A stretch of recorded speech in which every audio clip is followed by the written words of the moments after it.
जांजगीर चांपामध्ये एक हृदयद्रावक घटना घडली। या घटनेनं संपूर्ण गाव स्तब्ध झाला। एका माकडानं आईच्या कुशीत असलेल्या 20 दिवसाच्या बाळाला खेचलं आणि जवळच असलेल्या एका विहिरीत फेकलं, पण सुदैवानं हे बाळ वाचलं।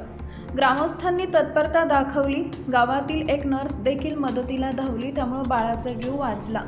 नैला पोलीस ठाण्याच्या हद्दीत येणाऱ्या सिवनी गावात ही घटना घडली आहे। गावात राहणाऱ्या अरविंद राठोड यांच्या पत्नीची 20 दिवसांपूर्वी प्रसूती झाली।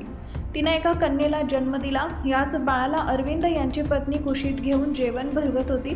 तितक्यात अचानक एक माकड आलं। या माकडानं आईच्या कुशीतून बाळाला खेचलं आणि तिथून पळ काढला।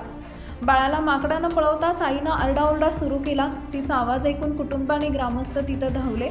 यानंतर माकड 10 ते 15 मिनिटं इकडं तिकडं पळू लागलं। काही वेळानंतर माकडाच्या हातात बाळच नव्हतं, त्यामुळे सगळेच घाबरले। ग्रामस्थांनी बाळाचा शोध सुरू केला। त्याची नजर एका विहिरीकडे गेली। तिथं बाळ पाण्यावर तरंगत होतं। जवळपास 10 मिनिटं चिमुरडी पाण्यात होती। तिच्या तोंडात पाणी देखील गेलं, पण डायपरमुळे ती पूर्णपणे बुडाली नाही। डायपरमुळे बाळ पाण्यावर अलगद तरंगत राहिलं।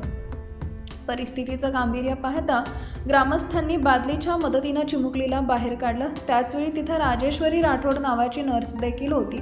ती गावातील मंदिरात कथा ऐकायला आली होती। राजेश्वरी यांनी वेळ न दवडता बाळाला CPR दिला। काही वेळातच बाळाचा श्वास पुन्हा सुरू झाला। राजेश्वरी यांनी बाळाला जीवदान दिलं। हा प्रकार पाहून उपस्थित ग्रामस्थांचे डोळे भरून आले।